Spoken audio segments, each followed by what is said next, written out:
I'm Siddiqua Akhtar, and I was born in 1963, not a mile from here, in Chelsea, in London. Thank you, Siddiqua.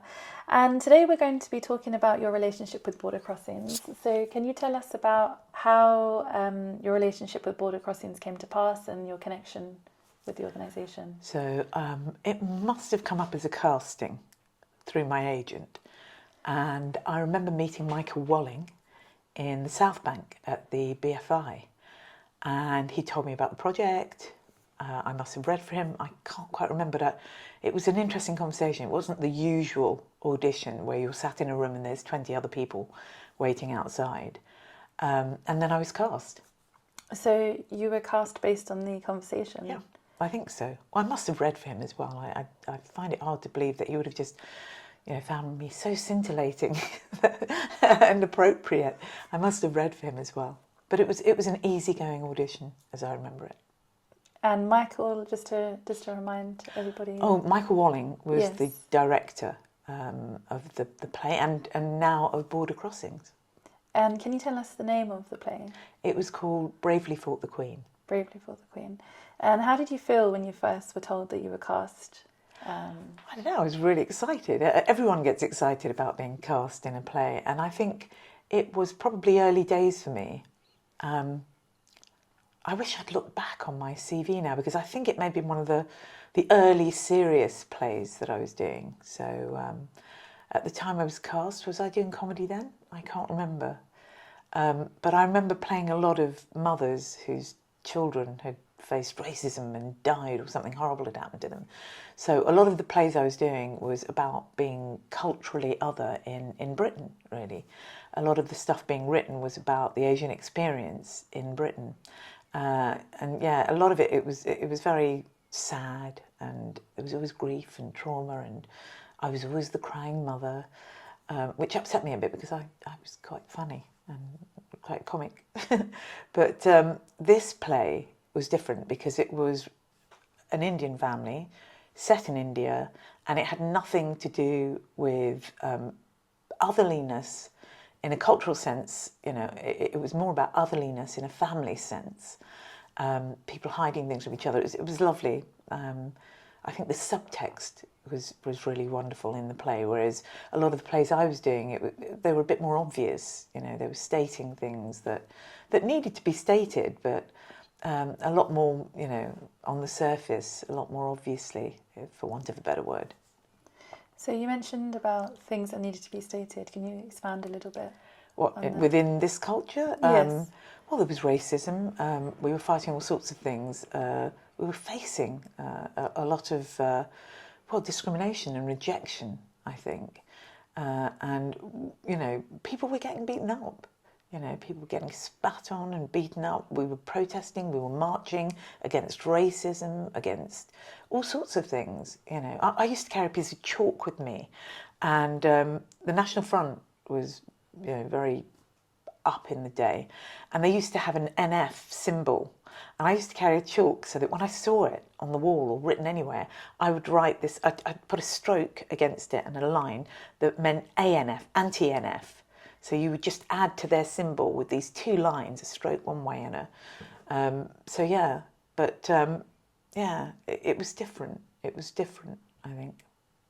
And in terms of your role, you've mentioned a little bit about your role in the play, but can you give us any more information? Just talk us through. I loved my character. I loved... she was very glamorous. She was quite uptight. It was quite nice not having to play the depressed, working class mum whose son had been killed. So, it was very glamorous. I got to play against Harvey. It was lovely playing a character who had this very hidden secret and was not letting on, to it at all until things come out at the end. And what was the secret that your character held? My daughter was not as, perfect as I made out. My daughter, had a disability, quite a severe disability. And why do you think the writer chose to incorporate that Well, as part of the story? You'd have to ask him about that. But my take is that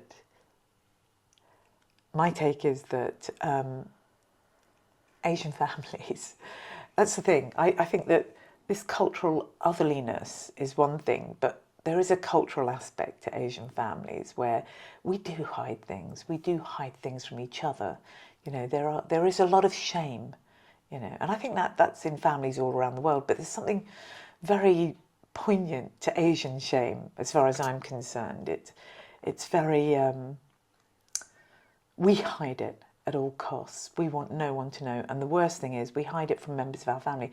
The very place in Western culture you should go for help and support, and where you'd probably find it, it isn't there always in Asian families. That's the place you hide it from most.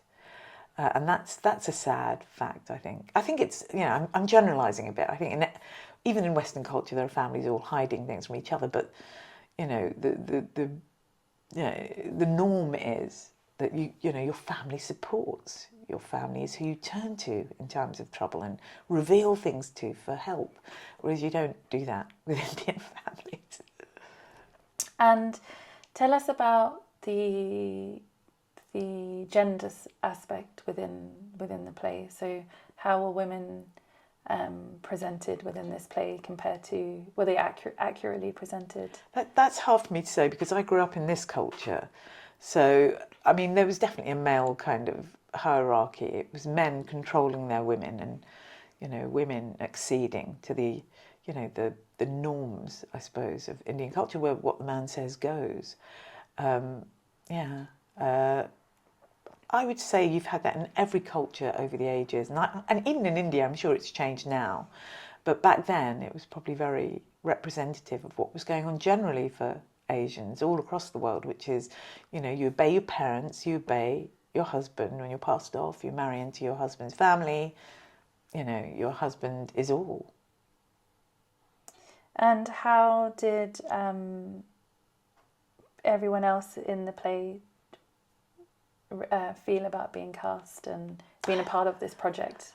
This It was a long time ago, so I you know, it's not for me to say, but I do remember there were wonderful friendships formed during that time. I think there was a girl called Suchitra Malik and Bravesh. They got on so fabulously well. I loved, you know, being able to play with such a great variety of people. And the best thing about the play, I mean, we were all good in it, but Harvey was exceptional. She was amazing to watch. She had this wonderful drunken soliloquy, I suppose, monologue in the play, and I just found myself watching it, you know. I was always scared I would be coming out of character because I just wanted to watch it as me. She was so good. So there were moments like that for me in the play where, you know, I hope I didn't come out of character, but, you know, Siddiqua wanted to be watching what was going on. Do you feel like the play offered you guys a space to also celebrate aspects of Indian culture? Well, it was Indian. It was pure Indianness. It wasn't, you know, me as a... This is the weird thing. So I feel British. I'm Asian. I'm Indo-Pak. My parents were born and brought up in India. My mum's, you know, connections were mainly India. But then they were Mahajirs to Karachi for a short time before, you know, jumping to England quite quickly. So for me, I'm British-born Asian. It actually, joining the acting profession opened up the world of what was Indian culture for me here in Britain, because all I knew was my family, you know, and I don't think they were particularly representative or typical. They weren't untypical, but I didn't know how typical they were because I didn't really know that many Asians. I went to an all-white Church of England school, but it was acting that opened everything up for me. And I think with Bravely Fought the Queen, it was just a lovely play about people. You know, they were Indian. We didn't have to question our Indianness or self-examine how it was. We were looking purely at the relationships between us. And do you think the title accurately sort of reflected the contents of the play and Or like, why do you think that title might have been chosen? I just think it's kind of a double play, isn't it? It's like, you've got the India of the British Empire, and was the Queen bravely fought? I think she was. And then, I don't know, it's kind of an oblique title, but it fits, I guess. It's about fighting the powers that be, the powers that rule. So, do you also feel that the play was well received? Tell us about the reception and how. Sorry, I'm not going to name names, but I just remember this drunken soliloquy that Harvey used to do. I remember a prolific actor at the time being very drunk in the audience, and he got up and in the middle of her soliloquy started to do a one-man standing ovation. It was good. He was drunk, but it was good. Was it well received? If it wasn't, it should have been. I think we had good audiences, and I think that at the end of it, they did enjoy it. I was proud to be a part of it, which is why when they called us back, I came back again. So, yeah.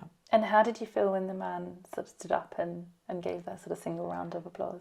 I don't know. I was enjoying. Well, there was this double-edged sword because I loved her speech and I loved watching her doing it. And then suddenly, when somebody drunken in the audience got up to, and we all knew who he was, and his wife was there as well. There was it was like a second performance for me. I kind of started it. At first, I was a bit shocked and was more worried about Harvey, I think, and how is it off-putting for Harvey? But then it became a performance in itself. But yeah. It was. It's one of those moments that should have happened because I've remembered it. There's so much I don't remember. It was so long ago. And the play, where was it shown? Was it shown just in London or? I cannot remember. I can't remember. Okay. Do you remember how long the play was? Run for? Yes. No, I don't. And you mentioned that you then got involved with, you got called back to get involved with the side of the play again for the checkpoint performance. So you became the same character once again. Yeah. So tell us about that play, and was it the same writer who wrote? Well, Michael got in touch again and said, look, we're doing a retrospective of Border Crossing's work, and Mahesh Dattani has decided to write a scene, a follow-on scene from the play to let us know how the two sisters were doing, how the two characters were doing. And I thought that was an interesting idea. I just said yes. It just seems respectful, really. If you've enjoyed a company's work and being part of it, and they're asking you to come back because they enjoyed what you did, then how could you say no? So I agreed to do it, and I didn't get to read the play again. Didn't have a copy of the play, and I didn't see it. So I was kind of going in blind, really, which is why I was having problems kind of even remembering our character names. But it was beautifully written again. It was just wonderfully written. Why do you feel like it was beautifully written? What because, about it? Well, how often do you see a middle-aged Asian woman just saying the F word repeatedly? Yeah, apart from me, probably on the tube every now and again. That's when you see me doing it. But yeah, it was just, he was always really, really clever with his words. And there was a point when we were rehearsing that second piece where I was doing another job, so I was kind of intercutting the work that we were doing here and starting another job which was like a 6-week run over the Christmas season. And I just, I kind of wanted to get the lines down. I wanted to get it as realistic as possible because we had quite a short amount of time and I wasn't doing the words justice. And Harvey pointed out to me how Mahesh writes in a certain rhythm. There's a certain rhythm and poetry to the way he writes, which was, I found it slightly odd. The phrasing and the words are ever so slightly out, and I just thought, well, maybe this is too Indian. And then she quite rightly pointed out to me, actually, it's like Shakespeare. You know, listen to it, read it, see the rhythm. And she was absolutely right. You know, Mahesh still has that power in the way he writes. And do you feel like the performances accurately reflected the rhythm and the Shakespearean touch to the... Is there a Shakespearean touch? I think everyone that writes has this. It's about narrative, isn't it? It's about the dynamics between people, what befalls them, how they feel, you know, where there's justice, where there's retribution, you know, there's a whole load of Greek tragedy themes running through these. So I think these inform all narratives. But with Mahesh's, he certainly does women a service. I find it really odd when a man writes for women. I'm not saying that men can't do it. Of course they do, you know, particularly if they can listen to women. But Mahesh does it very, very well. And what do you think? Why do you think he does that very well? What about his writing? Well, just because, you know, the dynamic. I just think the piece is just beautiful. It's like you've got two women meeting for the first time in a long time, each with their own little agenda, and trying to, you know, make out that there is no agenda, or, you know, if there isn't one, or if there is one, and, you know, and then one of them loses it, you know, quite rightly so, you know, because she's not being believed, you know, she's being judged yet again by old standards yet again. Yeah, it's lovely. I think why do I think how do I think he does it justice? Well, because when you see and hear the scene, it feels real. It looks real. It feels real. You're not thinking, oh, a woman wouldn't say that, or I wouldn't say that. So he does. That's how he does them justice. And do you feel that the revisit for this checkpoint performance had shown that a significant amount of time had passed? Yeah, I think it's quite clear in the context of the scene that time has passed.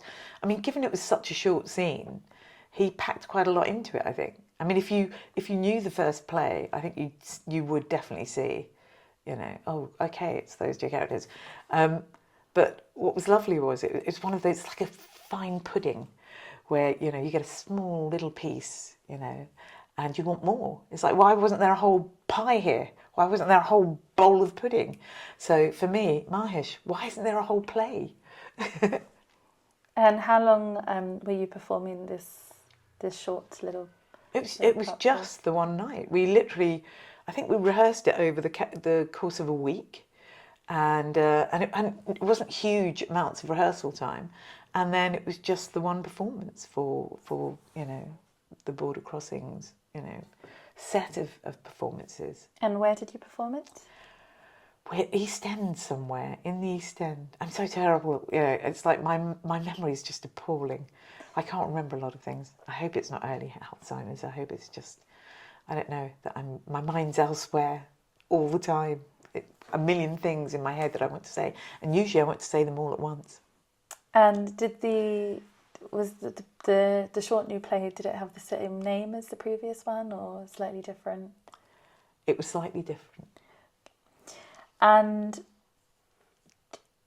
do you remember if there was a significant audience, that a large number of people that turned up to this I think new? There were. It seemed quite full, but I think they were there to see all the pieces. But I think it was lovely because when we came off, you know, and you know, we're in the more socialising, and once we'd come out of costume, there was a lovely gathering and food and drink, and we had a lot of people come up and talk to us after, say very nice things. And what sort of things did these people say to you? Well, I think a couple of people remembered the original. They just loved it. They just loved the quality of performance. I think was really, really commented upon. I think they like seeing an older woman effing and blinding when she's not believed. I think a lot of women want to do that. A lot of women want to say, particularly in this day and age, you know, we've got some real idiots running the world and making such a mess of things. I just want to F and blind all the time. I'm so sorry, I'm not doing it here. And Did you find it liberating then, being able to do that on stage and express yourself Well, on I stage in didn't. that way? I wasn't the Efren Blinder. Harvey was that. I think what I love, the joy, particularly when you've got good players on stage with you, is finding moments where things happen. So I think in rehearsal, I decided I was going to use my phone. We didn't have lights, so I was going to use my phone and use that as the light underneath, trying to, in the blackout that we start in. And then I think Harvey gives me a bag of greasy stuff, which, we started off with me having it on my fingers.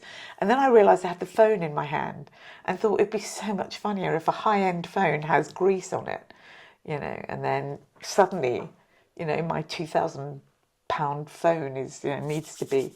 So it's finding moments like that. And this is just in a week's rehearsal. I found the level of play was still there. We weren't just reciting lines, which this very often happens in a play. You'll be remembering your lines. What's the line? And often in bad plays, you'll see people just stood on the spot saying their lines. Well, I don't believe that. I believe that, a play is about action, for me, the reality lies in subtext and how we behave, not entirely the lines. Our actions will betray what we're saying. And so what I loved about just even that small scene was there were moments where I got to play. And with the costumes, were the costumes more modernised and slightly different this time around for the new? I don't know. I think short play. Well, no, I was given. I think Michael's missus provided my costume, so that was quite nice. But I think, it was a lean production. We didn't have that much set. The costumes were Harvey provided her own, bless her, and I remember she cut off a part of a sleeve that was a bit ornate and a bit fussy, and I've kept that. It's just nice having bits, to remember things by. But I think the costumes are fairly representative. And why do you feel that on both occasions, the art form being filtered through via a play is particularly important to convey the message, to convey just the meaning and representation within the narrative? Well, because, look, first and foremost, we are a very visual species in the sense that we believe what we see, and we shouldn't always believe what we see. And theatre isn't real, but it's saying things that touch us. It's not just that, it's film, telly, theatre. These are all visual formats that are very successful in relaying narrative. So for me, theatre, is very live. The TV, and particularly nowadays, Netflix, Prime, Disney days, we can just pause, go off for a cup of tea, we can rerun. Did I miss that line? Oh, we can rerun. You can't do that with theatre. It's there. If you missed it, you missed it, and you have to stay with the next moment in order to go, oh, okay, that's what I missed. You can't just get up in the middle of it and make a cup of tea. It's very, very live. You're present, you're there, and your focus. I think it's really good for the mind because it keeps your mind, focused. You have to be focused in order to keep up with what's going on in a way that we no longer have to, really. And I also think that, again, we live in snippet worlds where, we have 1.5 minute YouTube videos and little bits on social media, on your Instagram or your Facebook or your X. Our attention, our focus has been really narrowed down to these minute displays. What is that doing to our brain? When you have to sit there for an hour and a half, you are immersed. You are immersed in a narrative. When you walk away, if it's a good play, you walk away with something that may or may not change you as a person. It may solidify something about you, or something you feel about the world, because you're there for an hour and a half watching it and immersed in it. So that, for me, is theatre's importance. And what do you think is important to bear in mind when casting for a play, once the story has been written and the objective has been set? That's weird, because I'm not doing the casting. I'm just wanting to be cast. That's a question you would have to ask Michael. But I think that if you're going to employ an actor, they have to be playful. They have to be able to They have to be able to work moments, I think, and rework them and be ready to change, you know. So were Harvey to change, for example, something she did, well, she did. I mean, she dumped some greasy things on my phone. I didn't say, oh, excuse me, you're supposed to put that on my hand, because when we rehearsed it, I was like, oh, she's done it with the phone, marvellous, you know. These are her clothes, I'll wipe my hands on her clothes.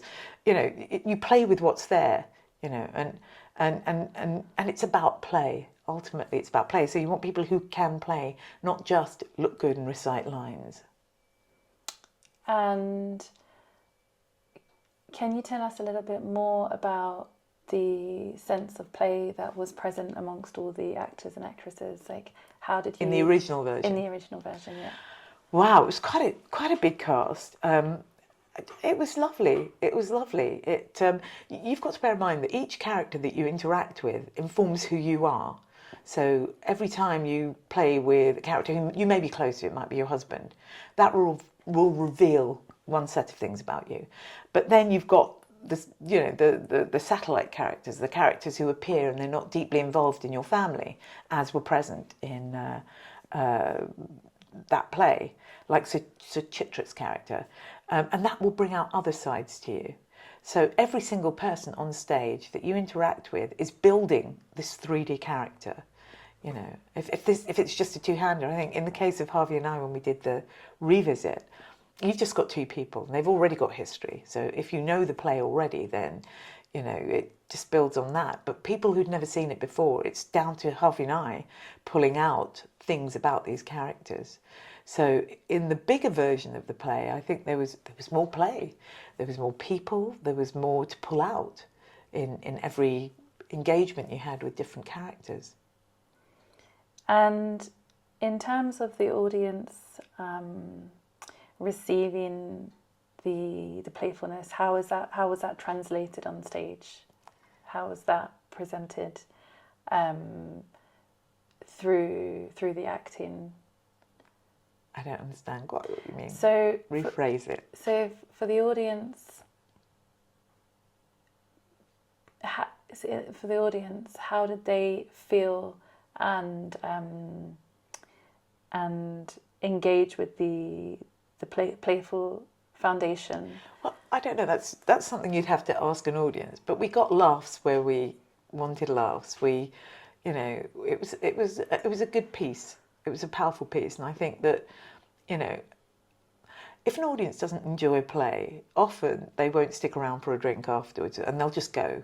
They certainly won't engage with you afterwards.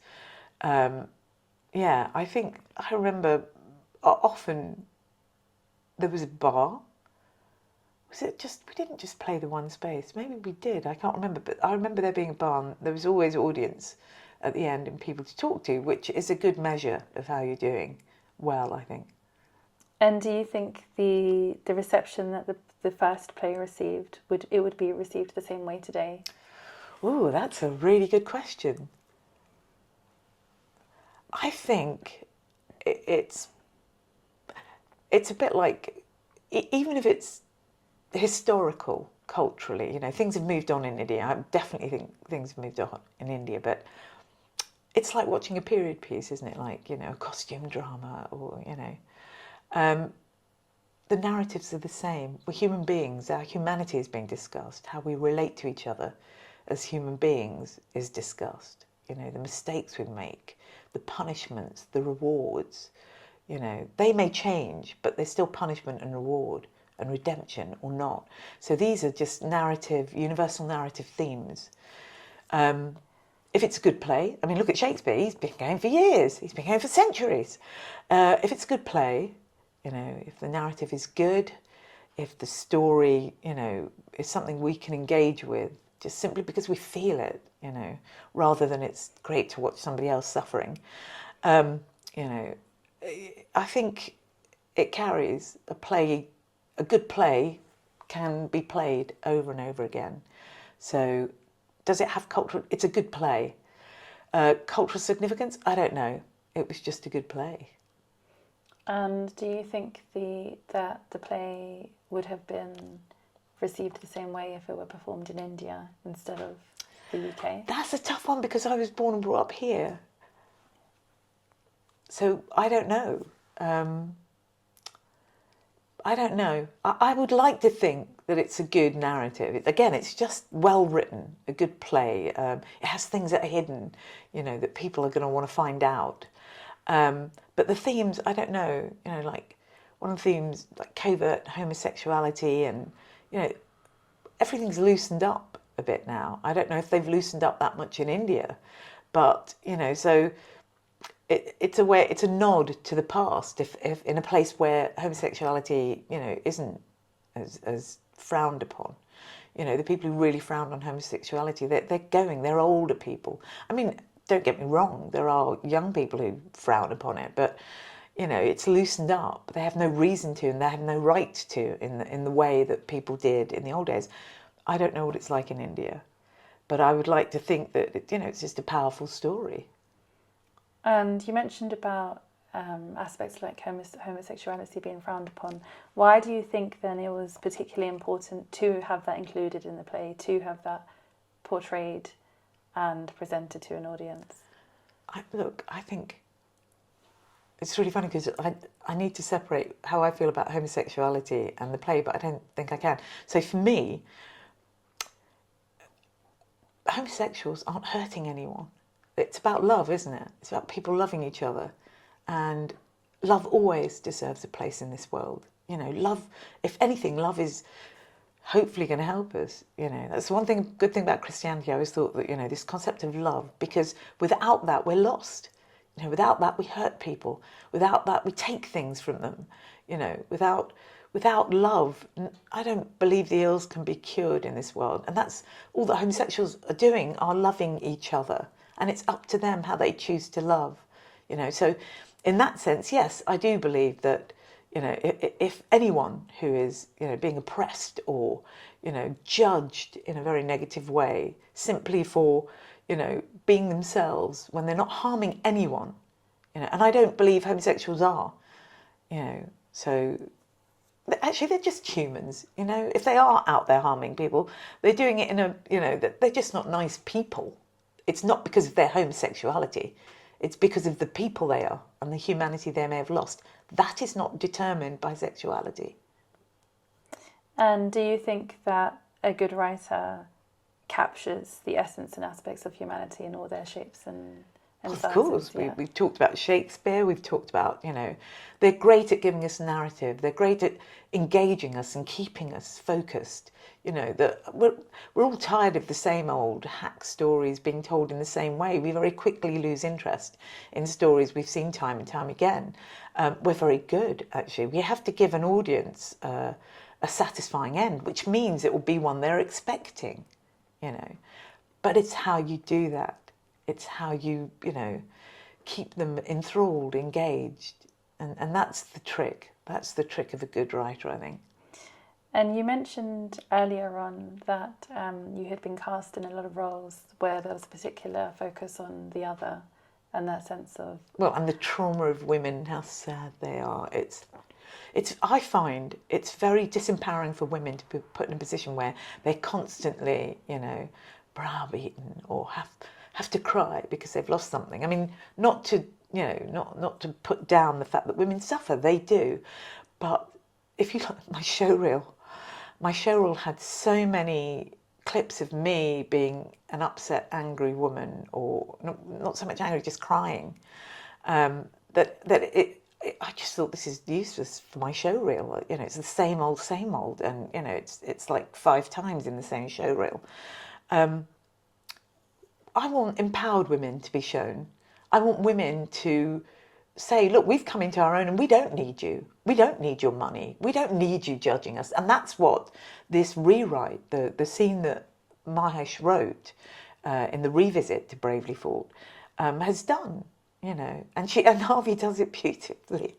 Harvey does it so well. I mean, I hope that I brought it out of her as well. So it's a two-way thing, but it's just lovely. It was lovely to again watch. Siddiqua was in there. We did one performance, but Siddiqua was in there watching at the same time as playing. So just to expand upon that then, do you feel like the cast of a play evolve throughout the process of rehearsing, acting, performing, and go on their own sort of transformational journey?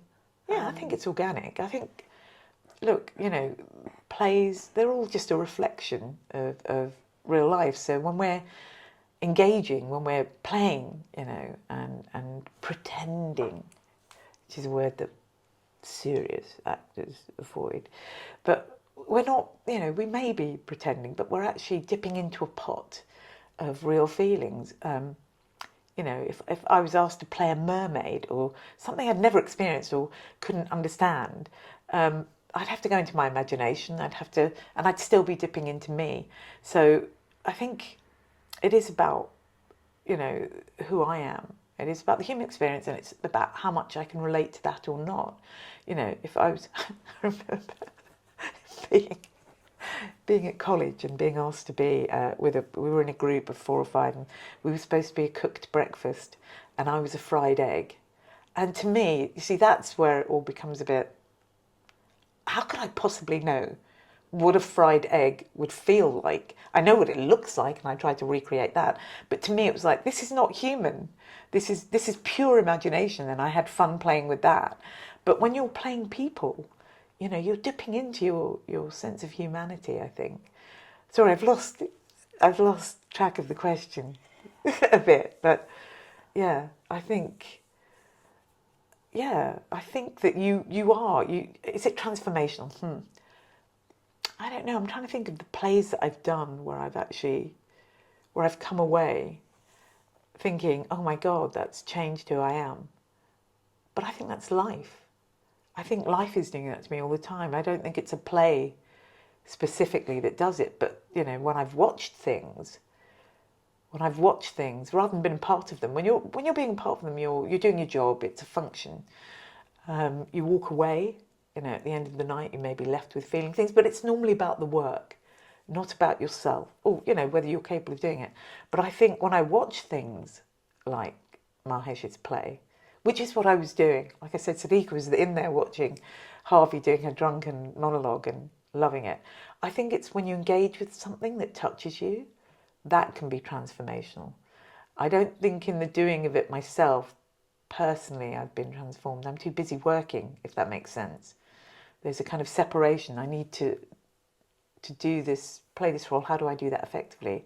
It's another aspect of Siddiqua that's working rather than well, she's being transformed. I don't know. I'm working. And do you feel that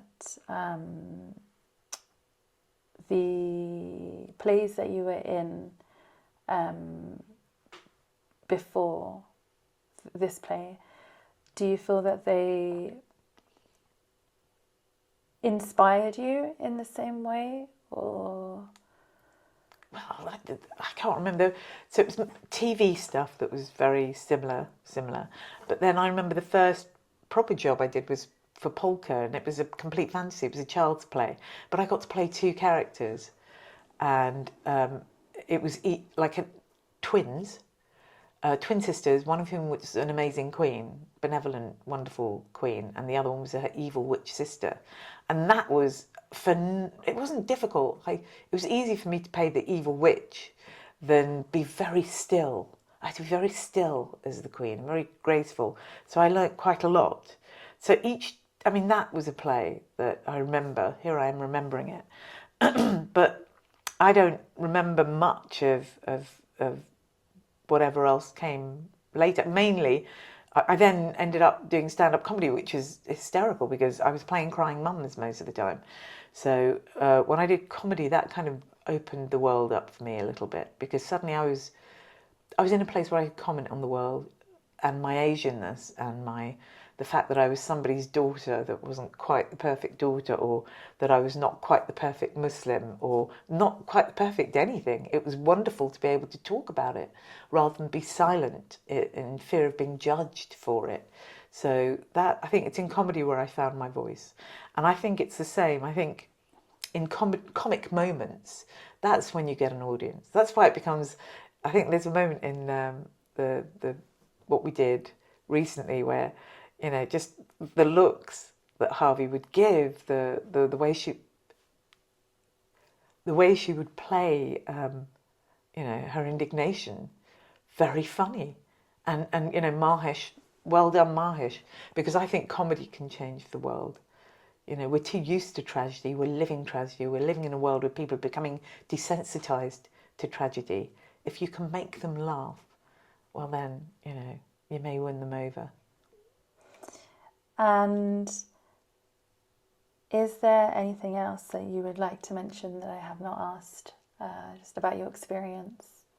As an actor, or in the play specifically, and with Border Crossings? I just remember, I mean, what I remember most actually is the people as they were then, who, you know, with reference to who they've become now. So Pravesh Kumar was in it, who's now, you know, head of RIFCO and has received an OBE. He has Suchitra Malik, who went back to India and became a TV star. You've got Harvey, who's gone on. Homage, who, I don't get to play Homage's wife enough, but I got to play Homage's wife, which was that there are male actors who have not yet played opposite, you know. So of my age grouping, and one of them was Bhaskar Patel, who a couple of years ago played his wife. But it was lovely being able to play with Homage, I think. Yeah, it's. I remember people, and now I know who they are. So it's like, wow, this is what they were like then. Wow. And finally, why did this play and project with Border Crossings matter to the world? See, again, you're asking me questions. You need to ask the world that question, not me. Why do I think Border Crossings matters? Why do I think this play matters? Well, Border Crossings has a longevity, a body of work that deserves respect. You know, the commitment and work that have gone into that over the years. Yeah, how could you not respect that and value that? Mahesh's work, same. It's good work. It's good work. So the world should feel grateful. Me, I don't know, I'm just glad that I was asked back. You know, it's like anyone. It's, you know, when Michael chose me to be in the cast, I felt like a guest. You know, whenever you're asked to do a piece of work, and if you're asked to go back, you've been a good guest. You know, it's very humbling, and it's a lovely thing to have happen. So thank you, Border Crossings. Thank you, Michael, and thank you, Mahesh.